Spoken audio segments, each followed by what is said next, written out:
तो क्या आप मिल्लत टाइम्स के प्लेटफॉर्म पर ये कह रहे हैं कि अगर आपकी सरकार बनती है तो किसी मुसलमान को भी आप डिप्टी चीफ मिनिस्टर बनाएंगे?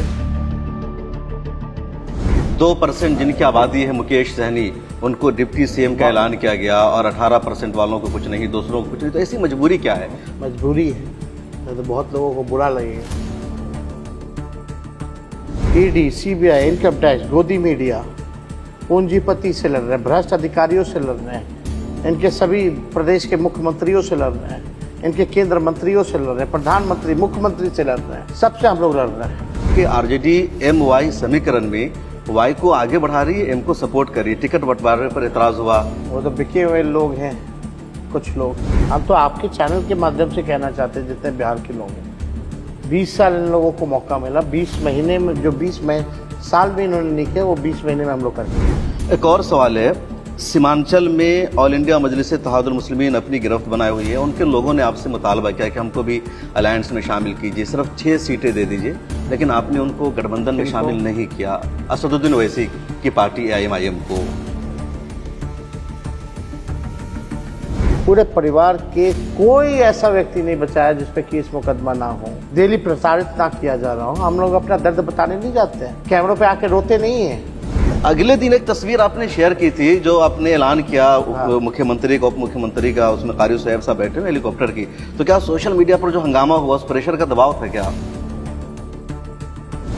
बिहार इलेक्शन में आपकी लड़ाई किससे है? बीजेपी से है, नीतीश कुमार से है, या प्रशांत किशोर? कि एक पार्टी है जिसकी लीडरशिप एक मुसलमान के हाथ में, तो उसको जगह नहीं मिल रही, बकिया सबको जगह मिल रहा है। अब लेफ्ट की तीनों पार्टियों को सीट दे रहे हैं, जगह दे रहे हैं। मुकेश सहनी की पार्टी 2018 में बनी, उनको जगह दे रहे हैं और सबको नहीं। अब ये लेकिन उनका कोई राज, आप कोई राज बता दो ना भाई साहब। एक जुमला ये भी था कि और भी लोगों से जुमला क्या होता है? ये आप थोड़ा इसको वापस लीजिएगा।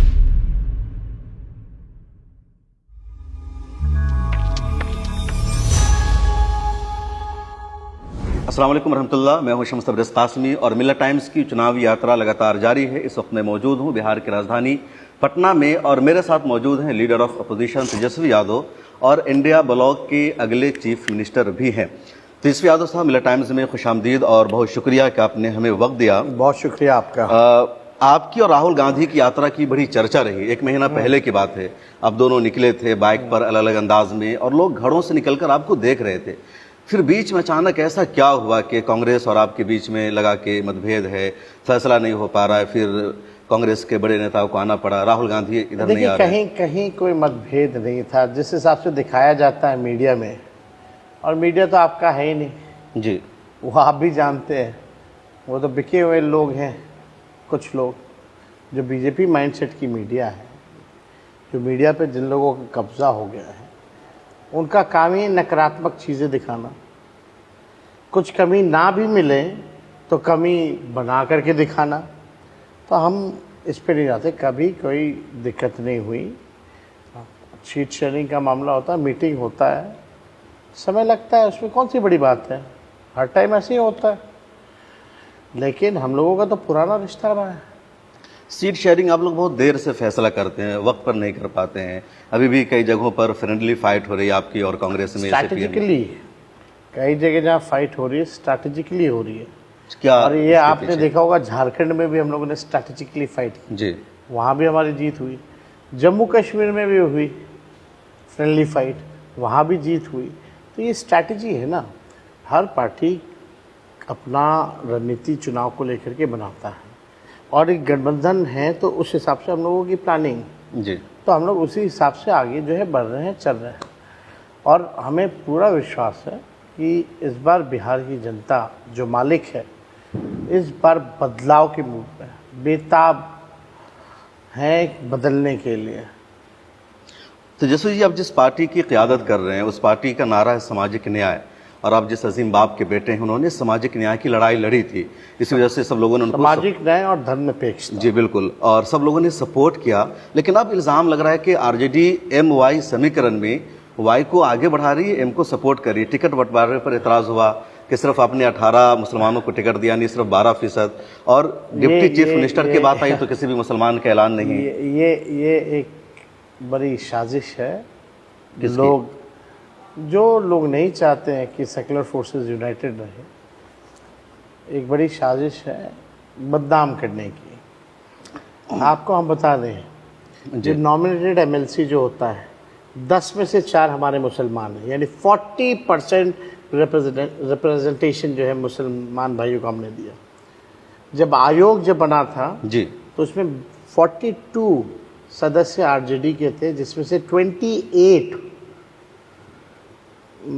पीपल को हम लोगों ने मेंबर आयोग का बनाया, वो मुस्लिम कम्युनिटी के थे। राज्यसभा की अगर बात करें तो भी वहाँ 4 में 5 में से 2 थे, अभी एक है हुआ, डॉक्टर तो मतलब फैयाज साहब। 2 जी। यानी almost like more than 40% representation वहाँ। काउंसिल में मोर देन 40%, आयोग में मोर देन 40%। और यही नहीं, इस बार भी अगर हम लोगों ने टिकट दिया है तो सबसे ज़्यादा हमारी पार्टी ने ही नो डाउट मुसलमान भाइयों को हम लोगों ने टिकट दिया।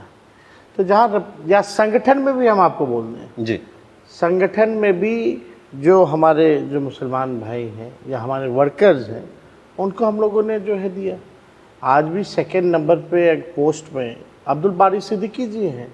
संगठन में राष्ट्र अध्यक्ष के बाद अगर कोई है, लालू जी के बाद अगर कोई सबसे बड़ा ओहदा अगर पार्टी में रखता है तो वो अब्दुल बारी सिद्दीकी जी हैं। और हम लोगों ने कभी भी किसी भी तरीके से, हमारी ऐसी पार्टी है जो कभी भी भाजपा के साथ कॉम्प्रोमाइज़ नहीं की। नहीं, हमारे लालू जी ऐसे नेता हैं जो आज तक जो है कभी भी भाजपा और आरएसएस से कॉम्प्रोमाइज़ नहीं किया। सोशल मीडिया ठीक को है, आपने देखा होगा, आगे। ट्विटर पर लगातार लोगों ने लिखा कि 2% जिनकी आबादी है मुकेश सहनी, उनको डिप्टी सीएम का ऐलान किया गया और 18% वालों को कुछ नहीं, दूसरों को कुछ नहीं। तो ऐसी मजबूरी क्या है? मुकेश सहनी आपकी इतनी जरूरत क्यों बन अनाउंसमेंट क्या था जरा बताना। गई? एक जुमला यह भी था कि और एक भी मिनट, लोगों से जुमला क्या होता है? ये आप थोड़ा इसको वापस लीजिएगा। अच्छा ठीक है, जरा ऑफिशियली जरा देखिएगा। मतलब मुकेश साहनी जी के अलावा भी जी, और भी कम्युनिटी से हम लोग डिप्टी चीफ मिनिस्टर देंगे। तो और क्या इसमें आपने एक जो 2% की बात को बना दिया, 18% को नहीं बनाया, इस बात को बीजेपी ही तो बोल रही है, उनके ट्रोलर्स भी तो यही बात बोल रहे हैं। वही एक मिनट सुन लो, पूरी बात सुनो। वही ट्रोलर्स तो ट्रोल करते थे कि पाकिस्तान चले जाओ, वही ट्रोलर्स घुसपैठिया बोल रहे थे ना। आज वही ट्रोलर्स वो बात कर रहे हैं। क्यों बात कर रहे हैं? तो उनको मौका मिल गया। हाँ, उनको आवाज तो मुसलमानों ने उठाई, तो उनको भी एक मौका मिल गया। सुन लीजिए, मौका अगर मिला है तो अच्छी बात तो नहीं है, लेकिन उनकी चिंताओं को भी हम लोग दूर कर देंगे। तो क्या आप मिलर टाइम्स के प्लेटफॉर्म पर ये कह रहे हैं कि अगर आपकी सरकार बनती है तो किसी मुसलमान को भी आप डिप्टी चीफ मिनिस्टर बनाएंगे? आपको क्या लगता है? सारी चिंताओं को दूर किया जाएगा। आपको हम सीएम बना देंगे, चिंता मुक्त कर देंगे। नहीं, चिराग पासवान आपके दोस्त भी हैं, साथी भी। उन्होंने अपने फेसबुक पर और ट्विटर पर लिखा कि 2005 में मेरे वालिद मुसलमान को सीएम बनाना चाहते थे और आरजेडी ने नहीं होने उनका क्या आइडियोलॉजी है आप देखिए ना, हनुमान बने हुए वहाँ जी, है ना, जहाँ कुर्सी मिलेगी वहीं रहेंगे। जिनके पिताजी को इतना अपमानित किया गया, उनके पार्टी को तोड़ा गया, उनके भाई, उनके चाचा और भतीजे में लड़ाई लगा दी गई, उनको घर से निकलवा दिया गया, उनकी पिताजी की मूर्ति को तोड़वा दिया गया। अब उनके बारे में क्या हम बात करें भाई? कौन क्या कह रहा है, उससे हमको क्या लेने देना? हम अपना देखेंगे, अपने लोगों का देखेंगे, अपने आवाम का देखेंगे, उनके लिए काम करेंगे। एक और सवाल है, सीमांचल में ऑल इंडिया मजलिस इत्तेहादुल मुस्लिमीन अपनी गिरफ्त बनाए हुई है। उनके लोगों ने आपसे मुतालबा किया कि हमको भी अलायंस में शामिल कीजिए, सिर्फ 6 सीटें दे दीजिए, लेकिन आपने उनको गठबंधन में शामिल नहीं किया। असदुद्दीन ओवैसी की पार्टी AIMIM को, और भी बहुत पार्टियां थी इंडिया अलायंस में, बहुत पार्टियां थी जो बिहार चुनाव हमारे गठबंधन में मिलकर के लड़ना चाहती थी। हम तो बिहार ही में लड़ते हैं, हम तो बॉम्बे, हैदराबाद, बेंगलोर तो नहीं जाके लड़ते। हम सब कुछ अपना दे देंगे तो हम कहाँ जाएंगे? और पहला बिहार ऐसा राज्य है जहाँ सबसे ज़्यादा इंडिया अलायंस के पार्टियों को इंक्लूड किया गया है। लेकिन उनका कोई राज, आप कोई राज बता दो ना भाई साहब, जहाँ तीनों लेफ्ट पार्टियाँ हो, VIP हो, आईपी गुप्ता जी हो, कांग्रेस पार्टी हो, हम हो, इतनी पार्टियां कहीं और किसी राज्य में आपने देखी है? तो सर जी, आप बिल्कुल आप सही कह रहे हैं। मुस्लिम नौजवानों का यही एतराज है, जो भाई, हम मुस्लिम जहाँ लड़के कह रहे हैं कि एक पार्टी है जिसकी लीडरशिप एक मुसलमान के हाथ में, तो उसको जगह नहीं मिल रही, बकिया सबको जगह मिल रहा है। अब लेफ्ट की तीनों पार्टियों को सीट दे रहे हैं, जगह दे रहे हैं। मुकेश सहनी की पार्टी 2018 में बनी, उनको जगह दे रहे हैं और सबको नहीं। अब ये तो ये मुस्लिम लड़कों का ये जिनको कहना है उनको कहने दीजिए, है ना। हमें बहुत कुछ हम बोल नहीं सकते हर जगह, जी, है ना, मजबूरी है, नहीं तो बहुत लोगों को बुरा लगेगा। नहीं बोल सकते तो हैं, हम सच तो बोलने में देखिए, दिक्कत क्या है? हम ये चाहते हैं कि पॉजिटिव राजनीति करें। हमारी पार्टी की भी तो इच्छा होती है दिल्ली चुनाव लड़े, हैदराबाद चुनाव लड़े, क्या हमको मिलेगा? दिल्ली में तो लड़ती है आपकी पार्टी चुनाव, एमएलए भी बने आपके। नहीं लड़े ना इस बार, पहले लड़ते पहले थे। लड़े। पहले तो हम राजस्थान भी लड़ते थे, नॉर्थ ईस्ट भी लड़ते थे। लड़ना क्यों बंद हो गया कि 2014 के बाद से हालात ऐसे हो गए जी। कि हम वोट नहीं काटना चाहते हैं। हमने जो सबसे मजबूत जिन राज्यों में है उस पार्टी को हम लोगों ने मदद की, खुद जाते हैं, हम तो बोलते हैं हमको बुलाओ, कैंपेनिंग करेंगे हम। अभी तानाशाही चल रही है, अभी संविधान पे खतरा है, घुसपैठिए की बात की जा रही है, क्या क्या नहीं किया जा रहा है। हमारी क्या प्रायोरिटी होनी चाहिए कि भाई जो जहां ताकतवर है उसको मदद करो। बिल्कुल, आप अपने घर में ताकतवर हैं, हम आपको वहां मदद करेंगे। हमको बुलाओ, हमको कैंपेन के लिए बुलाओ, हमारी जो चीजें हैं, जो इस्तेमाल हमारा करना हमारा करो, ये होती है ना बात। बिहार इलेक्शन में आपकी लड़ाई किससे है? बीजेपी से है, नीतीश कुमार से है या प्रशांत किशोर से? बेरोजगारी से। बेरोजगारी को जड़ से तेजस्वी को खत्म करना है। और हमारा ख्वाहिश है पढ़ाई, दवाई, कमाई, सिंचाई, सुनवाई और कार्रवाई वाली सरकार देने का। तो हम लोग उस काम में लगे हैं और मुद्दे की बात करना है। भाजपा के लोग आते हैं, विजन नहीं बताते कि क्या करेंगे। किसको गाली दे रहे? लालू जी और तेजस्वी को, लालू जी और तेजस्वी को। केस अभी फिर खुलवा देंगे, फिर रेड पड़वाएंगे, फिर छापे पड़वा रहे हैं, हमारे कैंडिडेट्स के पीछे पड़े हुए। हम तो सारी हुकूमतों से लड़ रहे हैं, राज्य की हुकूमत हो या देश की हुकूमत वाले लोग हों। क्यों? क्योंकि आइडियोलॉजिकल लड़ाई लड़ रहे हैं हम लोग। विचारधारा की राजनीति जिंदा होनी चाहिए, इसकी लड़ाई लड़ रहे हैं हम लोग। ईडी, सीबीआई, इनकम टैक्स, गोदी मीडिया, पूंजीपति से लड़ रहे हैं, भ्रष्ट अधिकारियों से लड़ रहे हैं, इनके सभी प्रदेश के मुख्यमंत्रियों से लड़ रहे हैं, इनके केंद्र मंत्रियों से लड़ रहे हैं, प्रधानमंत्री, मुख्यमंत्री से लड़ रहे हैं, सबसे हम लोग लड़ रहे हैं। तो हम लोगों को ताकत कहाँ से मिलती है? आवाम देती है ताकत, मालिक देती है ताकत, ये जनता है ताकत। तब हम लोग जो है मजबूती के साथ लड़ रहे हैं।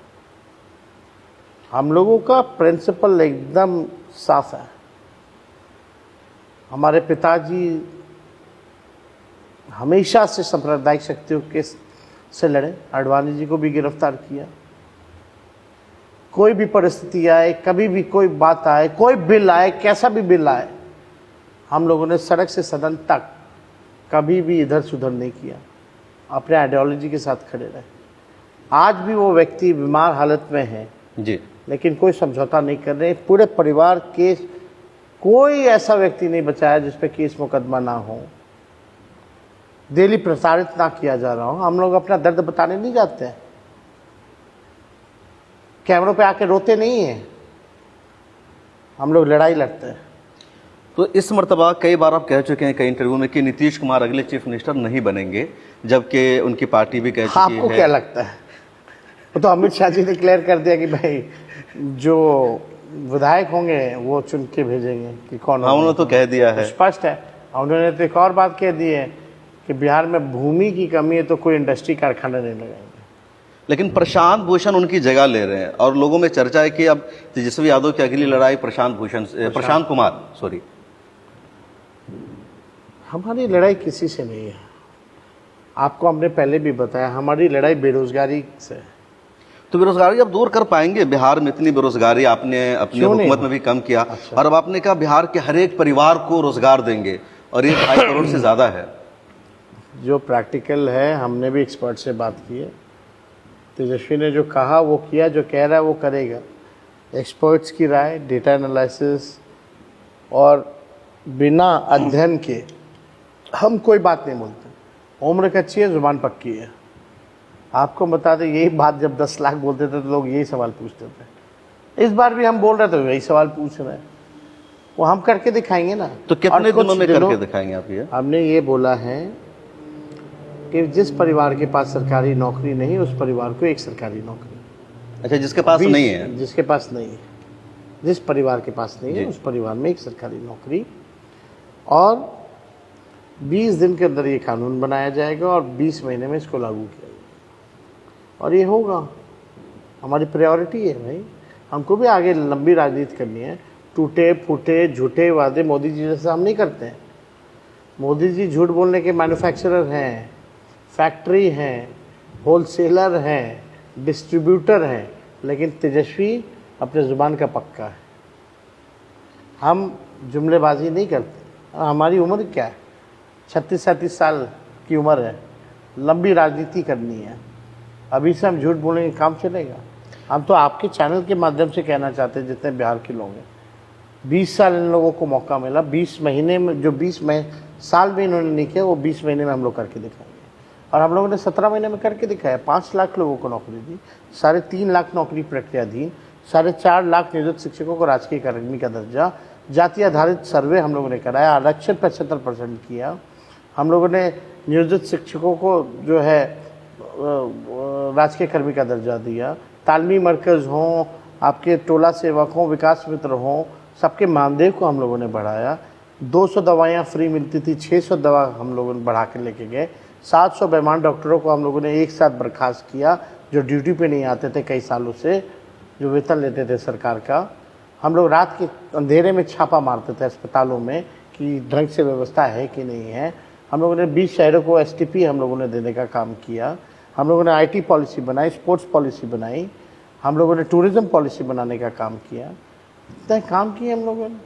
जो कहा है मैनिफेस्टो आप देख लो 20 का। बिल्कुल, कल तो मैनिफेस्टो रिलीज और जो भी आप हम लोग कर कह रहे रहे हैं वो करेंगे। अच्छा, ये बताइए, 2020 के चुनाव में भी मैं ग्राउंड पर मौजूद था। मैंने बहुत सारी आपकी भी रैलियां कवर की।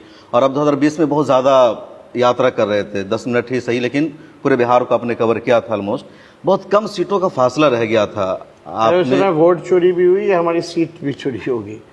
वो तो शाम में, आपको पता होगा, शाम में काउंटिंग रोक तो आपने दिया गया कैसे था। नहीं रोका इसको? रिकाउंटिंग कराया गया, सीट चोरी हम हुई लोग तो लड़े, वहाँ लड़े, कोर्ट भी गए।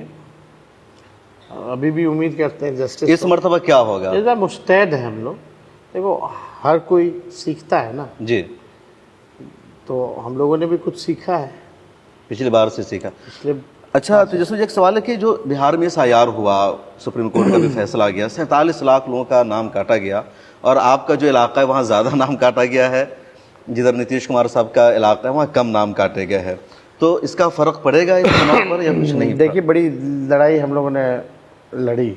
जी, सड़क पे भी लड़ी, विधानसभा और पार्लियामेंट में भी इसकी लड़ाई लड़ी, और सुप्रीम कोर्ट में भी राष्ट्रीय जनता दल ने इसकी लड़ाई लड़ी। ये लड़ाई लड़ने का ये फल है कि अब आधार कार्ड जो है हम लोग जी, एज अ 12th डॉक्यूमेंट हम लोग इस्तेमाल कर सकते हैं। उससे भी आप वोटर बन सकते हैं। दूसरा कि ट्रांसपेरेंसी, जो छुपाए जा रहे थे, कौन लोग हैं जिनका नाम काटा है, पता ही नहीं था, पता नहीं था पूरा, किन वजहों से काटा है ये भी नहीं पता था। उसका ट्रांसपेरेंसी जो है आपको डिस्क्लोज करना पड़ा चुनाव आयोग को, तो लोगों को पता चला। और इतने दिनों तक ये लड़ाई चली, लोग अवेयर हुए, लोगों ने बनाना शुरू किया। BLOs जितने थे उन पर दबाव आया।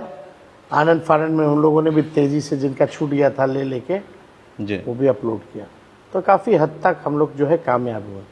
अब तो इतनी अच्छी बात है कि अब कम से कम देश भर में अब कहीं भी SIR होगा, अब ये चीज़ें लागू होंगी। लोग अवेयर रहेंगे, इसका फर्क अवेयर पड़ेगा। नहीं है ना, लागू होगी। 12th डॉक्यूमेंट आधार का या ट्रांसपेरेंसी की बात, तो अब कभी भी जो है, यानी जिस चीज़ों को लेकर के हम लोग कोर्ट गए थे, जी। कोर्ट ने उस चीज़ को सही माना। एक आखिरी सवाल है, इस इलेक्शन में कितनी सीटों पर जीत मिल सकती है आपको, क्या अंदाजा? 180 सीट मिनिमम हम लोग जीतेंगे। तो दूसरे नंबर की पार्टी कौन होगी, बीजेपी या जेडीयू? वो आप लोग अपने जनता से राय लीजिए। तो तेजस्वी जी कह रहे हैं कि इस चुनाव में 180 सीटों पर जीत मिलेगी। देखिए आगे क्या होता है। अब चुनावी सफर बाज़ाब्ता शुरू हो चुका है, छठ के बाद और पूरे तूफान के साथ सियासी सफर जारी रहेगा। हाँ, बस अफवाहों पे ध्यान नहीं देना है। चुनाव आ गया है, व्हाट्सएप पे ध्यान नहीं देना, अफवाहों पे ध्यान नहीं देना। अगले दिन एक तस्वीर आपने शेयर की थी जो आपने ऐलान किया मुख्यमंत्री का, उप मुख्यमंत्री का, उसमें कारी साहब साहब बैठे हुए हेलीकॉप्टर की। तो क्या सोशल मीडिया पर जो हंगामा हुआ उस प्रेशर का दबाव था क्या? नहीं भाई, हम आपने लोग दिखाया कि दाढ़ी टोपी अरे वाले भाई, भी हमारे इससे साथ पहले हैं। भी सिद्दीकी साहब के साथ हम भर लोकसभा चुनाव घूमे हैं। सिद्दीकी साहब की व्यस्तता थी तो नेता जो है हमारे जाते हैं, हम लोग सब लोग जाते हैं। उसमें शिवचंद्र राम जी थे और भी लोग थे, तो वो कौन सा दबाव था हमारे ऊपर? कोई प्रेशर नहीं। अरे हम लोग प्रेशर लेते नहीं हैं। हम लोग प्रेशर, किसी चीज़ का दबाव नहीं रहता। कोई ना बनावटी काम करता है तेजस्वी, ना दिखावटी काम करता है, ना मिलावटी काम करता है। ये काम हमारे नरेंद्र मोदी जी करते हैं, बनावटी, मिलावटी और दिखावटी। तो बहुत शुक्रिया। कैसा लगा आप सबको इंटरव्यू, कमेंट सेक्शन में जरूर लिखिए। दीजिए इजाजत, फिर मुलाकात होगी। अपना ख्याल रखिए। बहुत शुक्रिया।